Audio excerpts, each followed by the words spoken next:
Okay, so Sutton, I wanted to ask you, what style of play do the Mustangs play? So whether I like it or not, I like to call it high event hockey.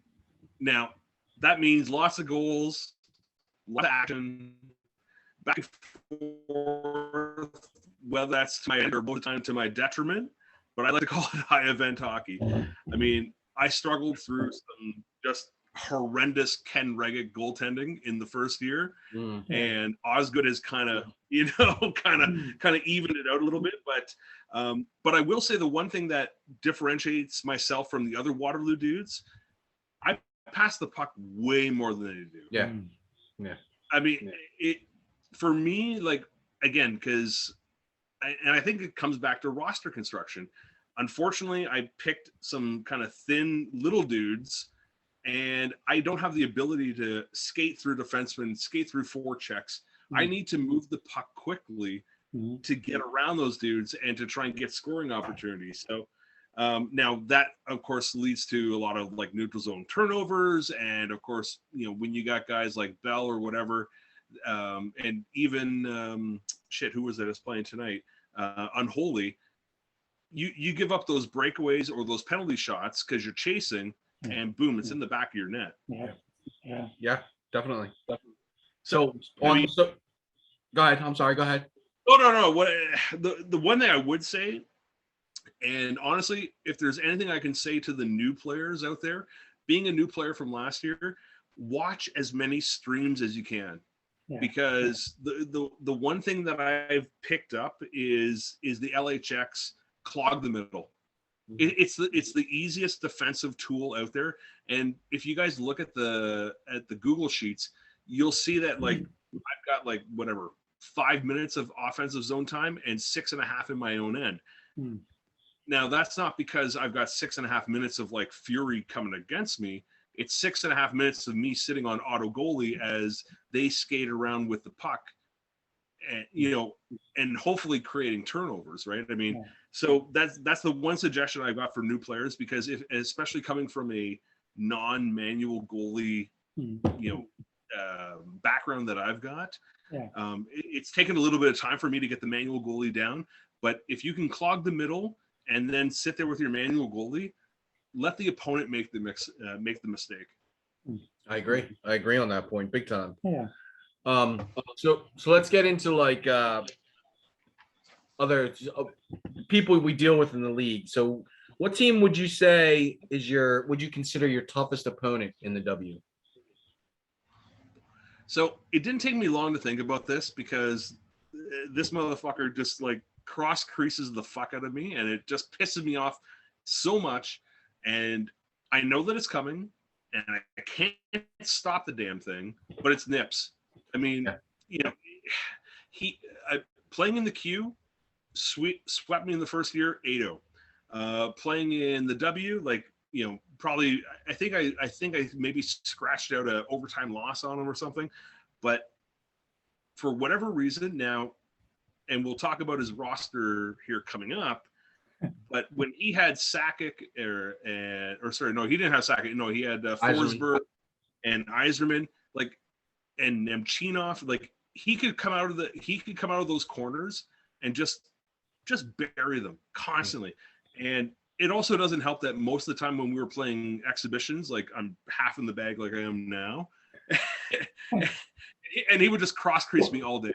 But you know what? But it helped me learn how to switch to manual goalie, don't chase into the corners, and go from there. I mean, I also want to give a quick shout out.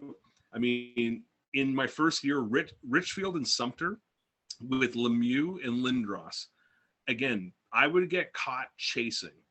And you chase into the corner, and I would say this to myself in my head: you chase, you lose. You chase, you lose. You chase the guy into the corner, and they're just going to spit it back into the slot. And with Lemieux and Lindros, it was in the fucking back of the net. Yeah. But I'd also just say, who not necessarily my toughest opponent, but maybe my favorite opponent is Nui, NIU Husky. Okay. Sonoma. I mean, he and I from the very beginning, in season 3, when Hallie had to step away briefly, I had taken over Halifax for a few games, and Jay Pizzle in Uganda, he walked away or whatever happened there, right? Yep. And Nui and me had a 3-game playoff to take over Uganda. I remember that. That's Yeah, right. I know, and I had worked myself up for it all goddamn day. I was like, I'm gonna beat this guy, and I built it up so much to my head, and I won the first game, and he won the second game. I was like, okay, whatever. Third game we're gonna take, and the fucker beat me. But then last year we're playing in the shitty bill, and in my heart of hearts, I was playing G, and that's it. I wasn't going to play Sonoma. I was going to play G. And I was totally playing it for G, and then Sonoma fucking wins. Yeah. I'm like, no, what's wrong with G? Why does Sonoma win? Yeah. And then he took me out in 6 games, right? So I mean, so Nui and I have a good little rivalry going. He took you out too. He took me out too. Yeah. Yes, he did. Yes, he did. Yeah. And you still ended up with the guy that you really wanted, that you ended up trading away 40 games later. So. And I got to watch him get his head danced on by Daze. It was really fun. It was really fun.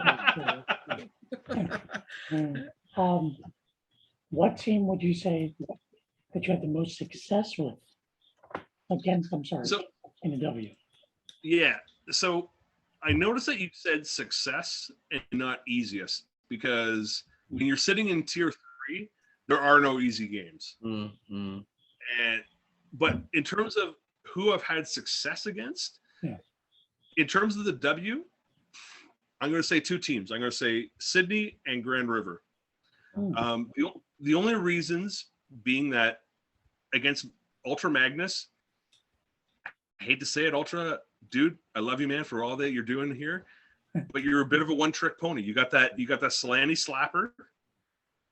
And and if you stop that Solani slapper and the blue line shot, I don't know, there just doesn't seem to be any. Derek, Yes. This is the league's secret. You're not supposed to tell UM this. We all know this. You're not supposed to fucking tell the guy.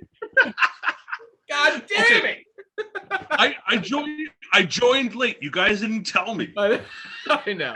Magnus, we're just joking. We know you have more than one move. Yes. We all know you have at least 1.23 moves. Okay? Yes. Okay, that's a good answer. So obviously Grand River. Sorry, go ahead. No, go ahead. No, I want to hear what you have to say about Grand River. Go ahead. You freeze. Yeah. It was a success. I only throw Grand River in there is because I beat him in the shitty bill last year, and I think a lot of people didn't think that I would. Okay. So I had some good success against him, but definitely in the Q, it's also still Sydney. But we'll talk about our other Q domination as well. Yeah, well, we're gonna go to that right now. So I'm curious what your opinion is of the Q, not like just what you think of, like, because obviously I'm not of the idea that I'm trying to convince anybody to play in the Q. The Q is what it is. It's like we say, shits and giggles. Yeah. I don't want anybody in there that's going to drag it out and make it worse and then make it take longer than what it needs to take. So I'm not out talking about the Q, but what's your opinion of the Q? So here's the thing. I've really had a bit of a 180 on the Q. When I first started with these slow ass dudes and comparing it to the W, I was like, and I was getting my fucking ass waxed by everyone, and it sucked balls, man. I mean, how the Matty A's out there, and hopefully he's doing all right, man. But how some of these dudes go through that kind of loss after loss after loss, it sucks, man. But as I have learned what's going on in the Q, I have actually come to love it, and the main reason is because not everyone is a goddamn superstar. Mm-hmm. So it actually comes down to who's got the paddle in their hands, in terms of who's going to be the better player. Everyone's a little bit slower. Everyone's got shitty goalies. Everyone's got at least 1 or 2 forwards who can't hit a fucking open net. Yeah. I mean, everyone's kind of got those kind of teams, but I have really actually come to love the Q. Now, it also helps that I've been lucky enough to win the Q finals in the last couple of years, and picked up some awesome draft picks and, been able to, insulate my team. Who'd you get? Who'd you draft? But, Who'd you draft last year? so number one overall was Coffee, and you took Stastny. Yeah, no. I had no interest in a defenseman because I took the very beginning of the W. My first draft pick was Ray Bourque, and I thought it was a great pick, but it was a terrible pick because I love the guy, I love his style, but all it does is leave you open to breakaways and stuff when you start involving him in your offense. So it was a negative for me. And honestly, it's a great point, Kleiner, but honestly, how I'm looking at the queue is because everyone is so goddamn slow and because goalies have very little agility, and I'm looking at Coffee with like 11 and 12 stick handling. Oh, it's a great pick. It's a great pick. I got nothing problem with the pick. Oh, no. I know, but he's the one defenseman that you're probably, now Housley's coming up in 1983 and you got Larry Murphy, who was like a step down. Yeah. Step down. But I consider like that, like you're saying that those two, Larry Murphy and Coffee, are not Housley and Stevens that come out next year. They're not the same style at all. But I would feel comfortable taking Stevens high because he's going to do what I want him to do. I'm going to stick him in front of the net as the right defenseman or whatever, and he's going to just stay there. I see. Housley and Coffee are similar. Is Housley stick handling as high as Coffee's? Housley's a dude. No, he's dude. Coffee. At least not to start off, at least anyway. Yeah, not to start off. Great skating defenseman. That's what I mean. Somebody has Bourque too. Who has Bourque? I want to say it's G. I want to say Pink or who had high first? Was it? Oh, it was Gaelic. Gaelic had him. No, yes, thank you. So Pink has him. Yeah, so Pink has him. Yeah. So you got the next one, number 14. So when you think about your Q team and your W team, do you run a different style of hockey because of this, what you're talking about? So I think at first, no, but I think I am now. Hold on, sound, hold on. Try again. Hold on, sound. Hold on. Try talking again. Can you hear us? Sorry. All right, go ahead. Start again. Yeah. Sorry. Yeah. I mean, in terms of W and Q, anyone who watches my games knows that I'm way too dependent on one-timers. Okay. You see Bossy with 51 goals, and that's awesome. But like my other wingers are like 11. Yeah.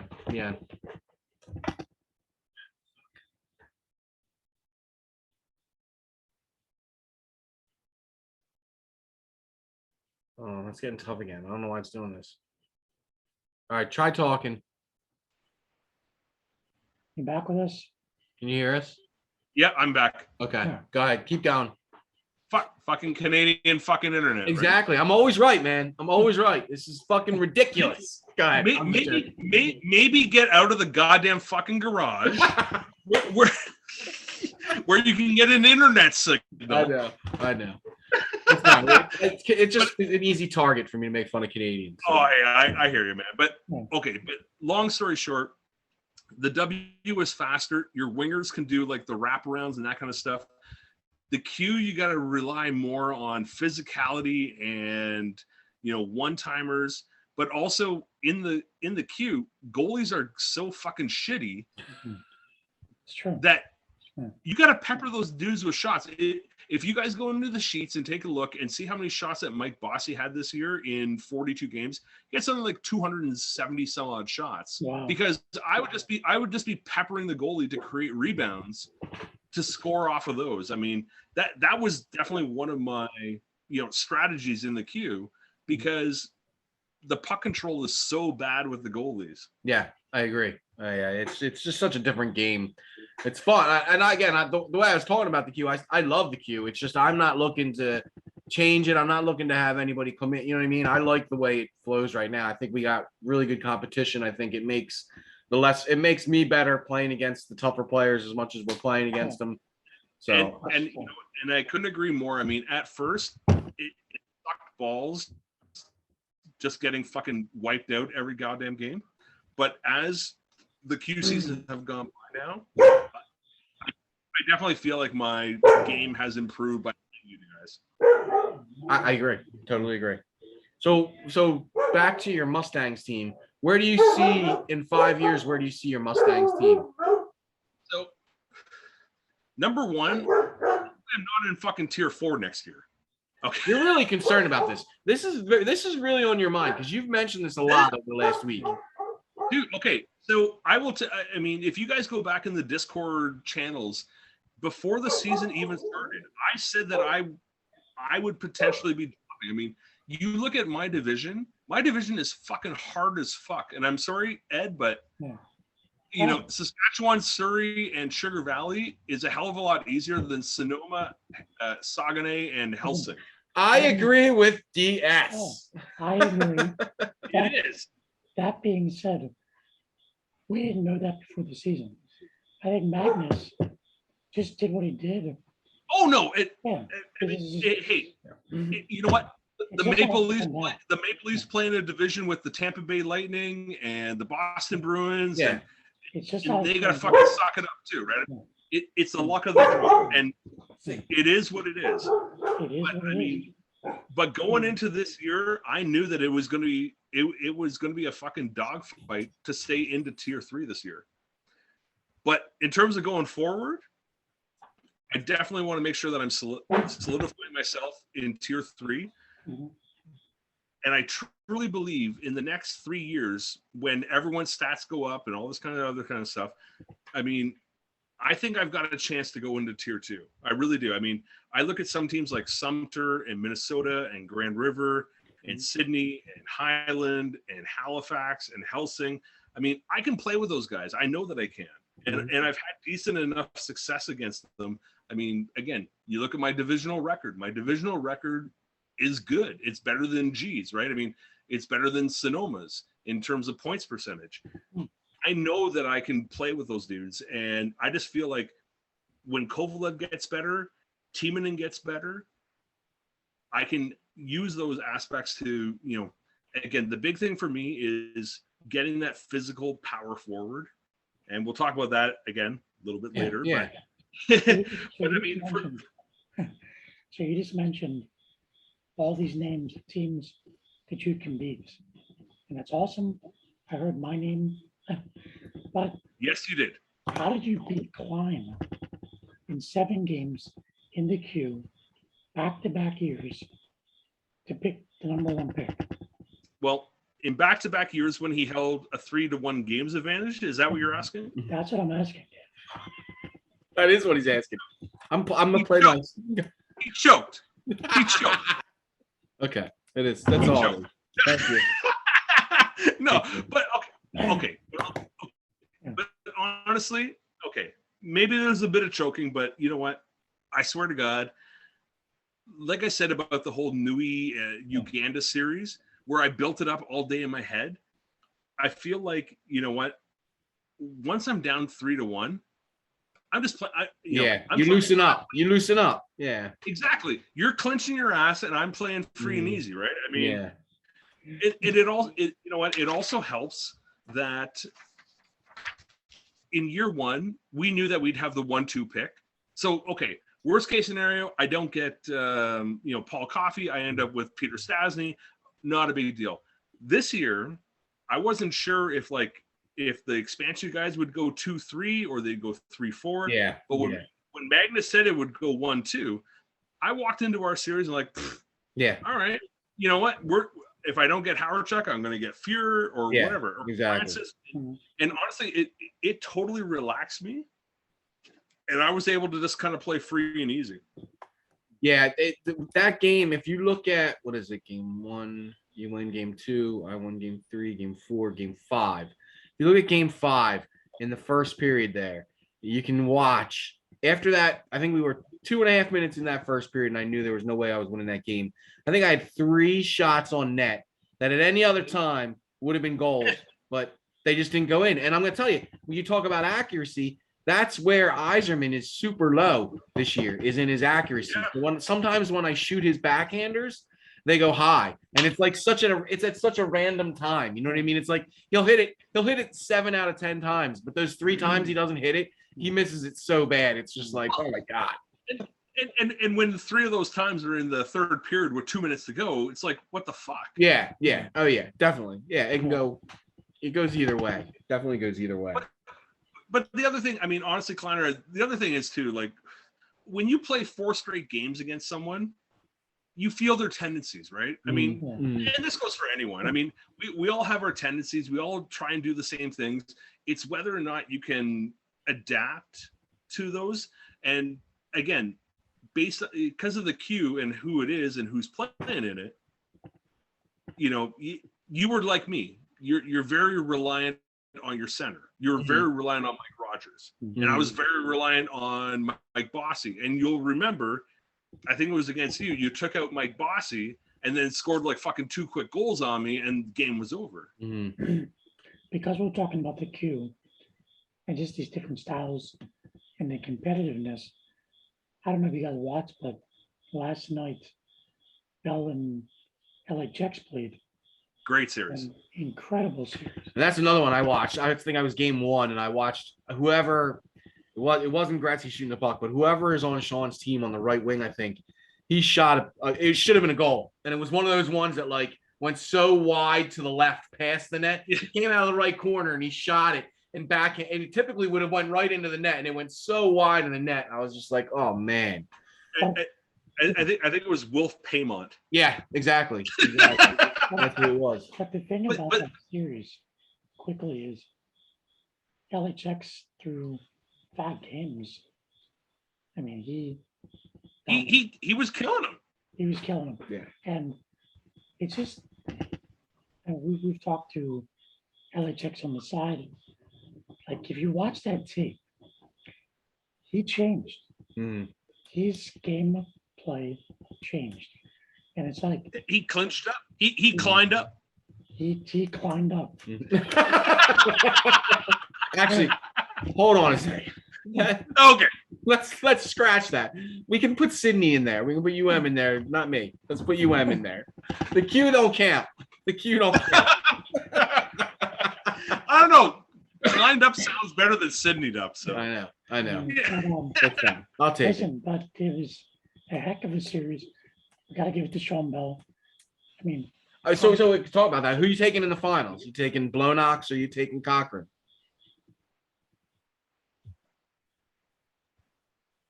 For me, you know what? I think Blonox has got it. Okay. yes. Honestly, I think LHX has shown the blueprint as to how to neutralize Gretzky. Because without Gretzky, he doesn't have a hell of a lot, right? Yeah. Yep. I agree. And again, I'm not sure if it was Colin who talked about this. Maybe it was Moses. One of the Waterloo dudes talked about this. If you get Bell on his heels and get him in his own head, that's when you got to pounce. Yeah. And you know what? LHX had him on his heels, and I think he played passive. His game changed, but I think to answer the question, Mike, who do I think is going to win? I hate to say it, and I always say it, but I think Bell's going to win. And it's You're going out on a limb here. Yeah. Well, I think it's because nothing against Nipples. He's a great player, but he chokes. Well, this is revenge for him. He could redeem himself. He could redeem himself for his horrible losses to Sean in the past. Hold on, sound. Hold on, sound. All right, try again. Try talk. Back. Can we hear you? Go ahead. So wait. Hold on, you're frozen. Your mouth's moving, but I can't hear you. Hold on. All right. Try again. Try again. Go ahead. Try. Am I back? Yeah. There we go. Yeah. Hey, sorry. Yeah. So the Sam Ace Rothstein Q version, is it going over or under 5.5 games? Good question. I'm gonna say 6 games. I'm going 6 games. I'm gonna say, I'll say 6 games too, actually. I'll say Bell Okay. in 6. I'm going Nips in 7. All right. Okay. I like it. I'll take Nips in 6 is where I'm gonna put it. Nips in 6. I have faith in you, Nips. Not many do. And I'll be the first to call him out as a choker, but I think he's got, if he plays his style, I think he's got this. Yeah. Let's finish up this segment here. And Derek, give me your who would you rank the top 5 GMs in the W? All right. So I didn't do a top 5. I did kind of a top and bottom GMs of each tier. Okay. Okay. And again, sorry to kind of go off script on this, but That's fine. again, I had limited backstory because I couldn't access seasons 1, 2, 3 with all the full details. But Yep. so I'll start with my good and bad of tier 4. So in tier 4, I got to give shout out to Sadin and Hoth. So Caden. number 1, Caden. Sorry. Sorry. So honestly, it takes balls to take the best player in the expansion draft in Rod Brindamore and trade him into 2 assets. Yes. But not just to do that, but to also then translate that into like a 63% winning percentage. Yeah. You know, it's easy to trade dudes and then, you know, be the same as what you are. And we'll talk about some of those GMs in a moment. But honestly, he took the best player, he flipped them out and created himself a better team. Yep. Yeah. Sure. Do you want me to do my Yeah. my Yeah. worst? Go ahead. Just go ahead. Go through it. Yeah. And so in terms of who I think needs improvement in terms of tier 4 GMing, I hate to say it, he's a good dude, but Brantford and Gamby, man, he's done a hell of an amazing job creating this amazing roster of all these guys, but he hasn't been able to do anything with it.